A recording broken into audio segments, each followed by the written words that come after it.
Good morning, mathematicians! Hello, Year 7s!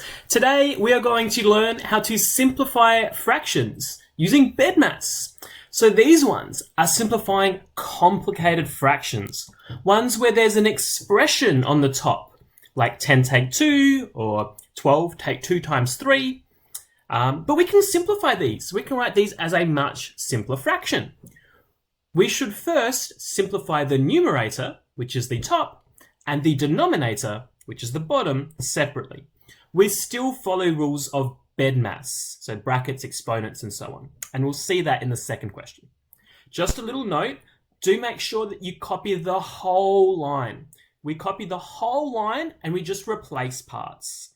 And we work down the page. So you need to make sure that on every line you write a fraction and that you're working out is as detailed and as clear as my working out.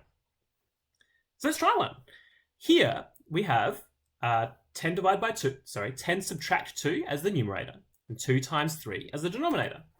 We can draw our equal sign and our fraction bar, our fraction line. The numerator, let's figure out the numerator. I have 10 take 2, so what will the numerator be? The numerator will be 8. So I can replace that 10 take 2 with 8.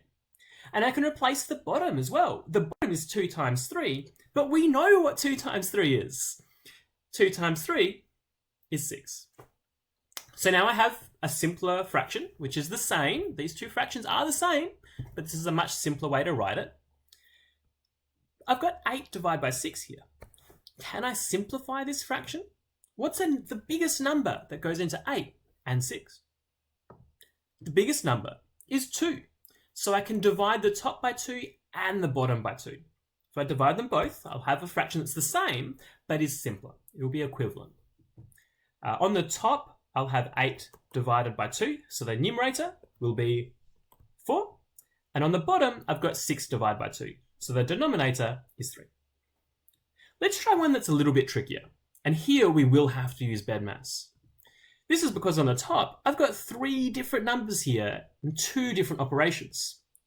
Look at our order. I have to do brackets, then exponents, and then division and multiplication, and then addition and subtraction. Which of these things will I have to do first on the top? 12 subtract 2 times 3. I'll have to do the multiplication first. To get set up, let's draw an equal sign and our fraction bar. Now we're ready to start replacing things. That 2 times 3, I will replace with a 6.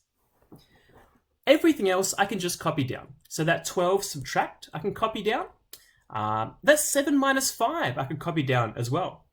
While we're at it though, we may as well figure it out.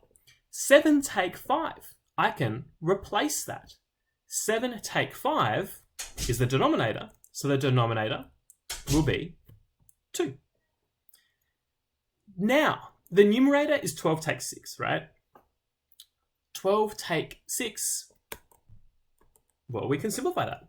The new numerator will be 6, and the new denominator is 2. This still isn't fully simplified. You can see it is simpler, right? We've simplified it, but we can simplify it even more. How do we do that? Well, there are a few ways to think about it. When you see 6 over 2, you can say it as a fraction, 6 over 2, or you can say it as division, 6 divided by 2. If this is 6 divided by 2, what is 6 divided by 2? It's 3. So sometimes your simplest answer might be a fraction. Sometimes you might even be able to simplify it to a whole number. Here, 6 divided by 2 is a whole number. So we could simplify it. Have fun and let me know if you've got any questions. Bye.